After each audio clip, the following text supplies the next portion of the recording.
जनवरी की हसीन बारिश ने सर्दी की शिद्दत में मज़ीद इजाफ़ा कर दिया था। आसमान पर काफ़ी दिनों से बादलों के डेरे थे। इस रात अचानक हल्की हल्की बूंदाबांदी होने लगी।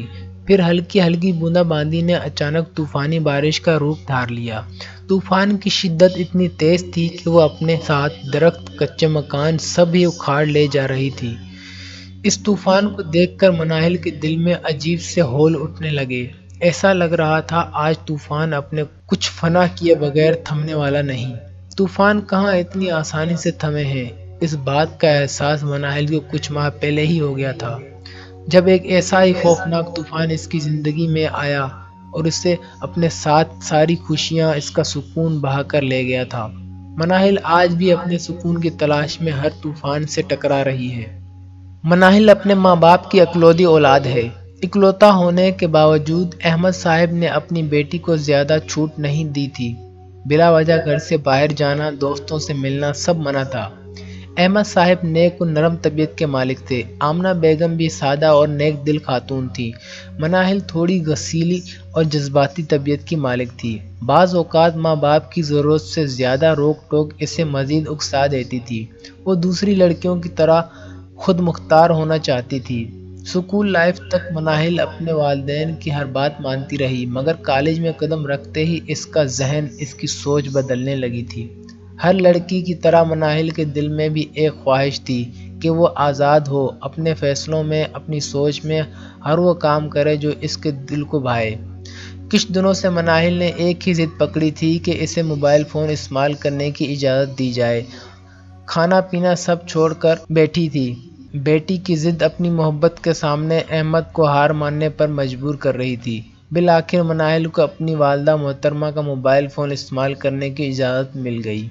मैट्रिक का इम्तिहान देने के बाद मनाहिल खुद को आज़ाद महसूस कर रही थी। इसी आज़ादी का फ़ायदा उठाते हुए इसने अपनी दोस्त के मशवरे पर अपनी माँ के मोबाइल पर फेसबुक अकाउंट बनाकर फेसबुक की दुनिया में पहला कदम रखा। वो एक नातजुर्बाकार लड़की थी। फेसबुक इस्तेमाल करते हुए मनाहिल को कुछ दिन गुजरे थे।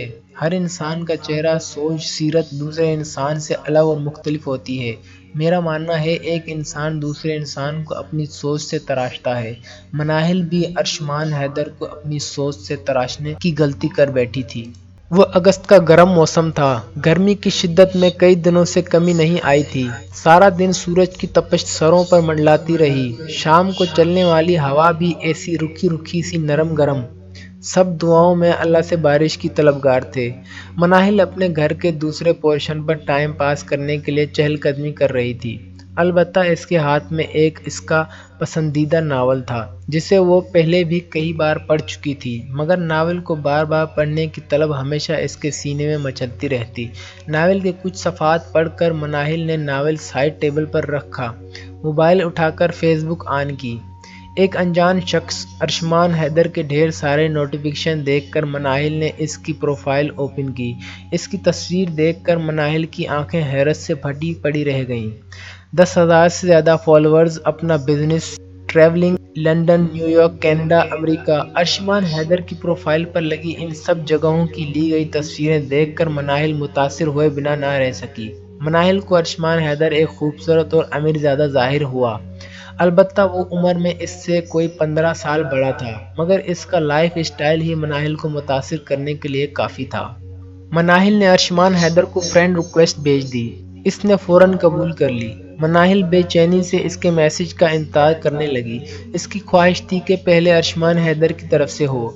2 घंटे बाद इसकी ख्वाहिश पूरी हो गई। अरशमान हैदर ने इसे हेलो का मैसेज किया। मैसेज पढ़कर इसका दिल तेज़ी से धड़कने लगा।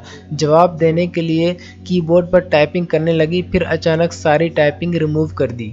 अगर मैंने अरशमान को फ़ौरन जवाब दिया तो वो क्या सोचेंगे मेरे बारे में कि ये कैसी लड़की है जिसने फ़ौरन जवाब दे दिया। इतनी जल्दी लड़कों से फ्री हो जाती है, कुछ मिनट बाद जवाब दूंगी। मनाहिल के दिल में अचानक ये ख्याल आते ही इसने अकाउंट लॉग आउट कर दिया और मोबाइल वापस अम्मी के हवाले कर दिया। कुछ दिन ऐसा ही चलता रहा। अरशमान हैदर मैसेज करता रहा और वो इग्नोर करती रही। फिर धीरे धीरे मनाहिल इससे मैसेज पर बातें करने लगी। मोबाइल ज़ाती ना होने की वजह से वो कम ही इससे वक्त देती थी। मैट्रिक का रिजल्ट आने के बाद मनाहिल ने अपने मनपसंद कॉलेज में एडमिशन ले लिया। کالج گھر سے کافی دوری پر تھا۔ مناہل لوکل بس پر ہی جاتی تھی۔ مناہل ارشمان کے قریب سے قریب ہوتی جا رہی تھی۔ ارشمان حیدر سے ملنے کے لیے بے اصرار کر رہا تھا۔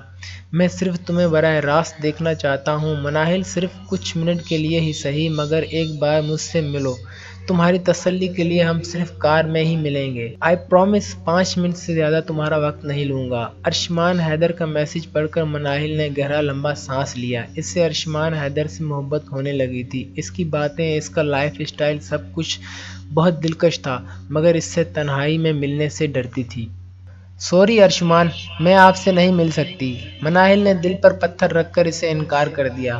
مناہل کے انکار کرنے پر ارشمان حیدر اس سے خفا ہو گیا، یہاں تک کہ اس کے میسج کا جواب تک دینا گوارا نہیں کر رہا تھا۔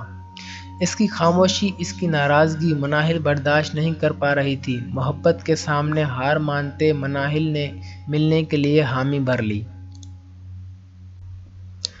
مناہل کالج جانے کے گھر سے نکلی۔ احمد صاحب نے اسے آواز دے کر روکا۔ رکو مناہل، میں آج تمہیں کالج چھوڑ دیتا ہوں۔ احمد صاحب چھتری اٹھاتے تیزی سے اس کے قریب آتے بولے، میں چلی جاؤں گی بابا، آپ، بارش اتنی تیز نہیں ہے۔ آپ کا آفس دوسری سائٹ پر، میرا کالج دوسری سائٹ پر ہے، بلا وجہ آپ زحمت کریں گے۔ مناہل کو آج ارشمان سے ملنا تھا، وہ کیسے احمد صاحب کے ساتھ کالج جا سکتی تھی؟ باپ کو ٹال کر ان کا جواب سنے بغیر انہیں اللہ حافظ کہہ کر مناہل تیزی قدموں سے چلنے لگی۔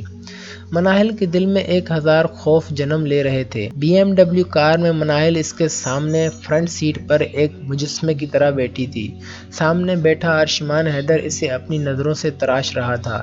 اس کی گہری نظریں مناہل کو خوفزدہ کر رہی تھی۔ میں تمہارے لیے آئی فون لایا ہوں مناہل، اب ہم گھنٹوں تک بات کر سکتے ہیں۔ ارشمان حیدر آئی فون 10 مناہل کو دیتے بولا۔ آئی فون کا نام سن کر مناہل ہکا بکا رہ گئی۔ اتنا مہنگا فون وہ صرف اپنے خوابوں میں ہی خرید سکتی تھی، مگر ارشمان حیدر نے اس کا جواب حقیقت میں بدل دیا تھا۔ 1-2 نخرے دکھانے کے بعد مناہل نے موبائل لے لیا۔ ایک ملاقات کے بعد مناہل کے دل میں ارشمان حیدر کے لیے محبت اور عزت مزید بڑھ گئی تھی۔ ارشمان حیدر نے تنہائی کا ناجائز فائدہ نہ اٹھا کر اپنا یقین مناہل پر مزید پکا کر لیا تھا۔ دونوں روزانہ گھنٹوں تک موبائل پر باتیں کرنے لگے تھے۔ مناہل کئی بار تنہائی میں ارشمان حیدر سے مل چکی تھی۔ رات کے وقت مناہل ارشمان کی کال کا انتظار کر رہی تھی۔ موبائل بیڈ پر رکھ کر وہ واش روم چلی گئی۔ مناہل کے کمرے کی لائٹ آن دیکھ کر آمنہ مناہل کے کمرے میں آئیں۔ سامنے بیڈ پر پڑا موبائل وائبریٹ کر رہا تھا۔ موبائل دیکھ کر آمنہ نے اسے اپنے ہاتھ میں اٹھا لیا۔ موبائل کے واٹس ایپ پر ارشمان کی کال دیکھ کر آمنہ تھوڑا پریشان ہوئی۔ ارشمان کی تصویر نے انہیں سوچنے پر مجبور کیا۔ مناہل جب واش روم سے باہر آئیں، سامنے ماں کو اپنا موبائل اٹھایا دیکھ کر مناہل خوفزدہ ہوئی۔ یہ موبائل کہاں سے آیا ہے تمہارے پاس؟ اور اس پر کال کس لڑکے کی آ رہی ہے؟ آمنہ اپنے غصے کو ضبط کرتی گھبرائی۔ یہ میری کلاس فرینڈ کا موبائل ہے امی، وہ بنا اجازت موبائل فون کالج میں لے آئی تھی، اس لیے میم نے موبائل میرے پاس رکھوا دیا تھا، کل اسے والدین کو واپس کر دوں گی۔ مناہل نے ڈرتے ڈرتے جھوٹ بول دیا۔ وہ نہیں جانتی تھی آمنہ اس پر یقین کرے گی یا نہیں، لیکن اپنے بچاؤ کے لیے وہ اس کے ذہن میں آیا اس نے کہہ دیا، آئندہ کے بعد ایسی کوئی بھی ذمہ داری اٹھانے کی ضرورت نہیں ہے، موبائل بند کر کے رکھو، کسی انجان لڑکے سے بات کرنے کی کوئی ضرورت نہیں ہے، انہوں نے سخت لہجے میں کہا۔ جی امی جان۔ جان بچنے پر مناہل نے سکھ کا سانس لیا۔ مناہل کے بدلتے تیور دیکھ کر آمنہ نے اس پر سختیاں برتنا شروع کر دی تھیں۔ کالج کے لیے وین لگوا دی گئی تھی جو مناہل کو گھر سے پک اینڈ ڈراپ کرتی تھی۔ مناہل ارشمان حیدر سے 1 ماہ سے نہیں ملی تھی۔ وہ اسے ملنے کا کہتا لیکن یہ انکار کر دیتی۔ اس کہانی کو آگے سننے کے لیے غلط منزل پارٹ 2 پر کلک کریں، جو کہ آپ کی اسکرین پر نظر آ رہا ہوگا۔ اگر آپ کوئی اور کہانی سننا چاہتے ہیں تو وہ بھی آپ کی اسکرین پر نظر آ رہی ہیں، آپ انہیں بھی دیکھ سکتے ہیں۔ اگر آپ اس طرح کی کہانیاں سننا اور دیکھنا پسند کرتے ہیں تو ہمارے چینل کو لائک اینڈ سبسکرائب کے ساتھ گھنٹی کا بٹن بھی ضرور دبا دیجیے گا۔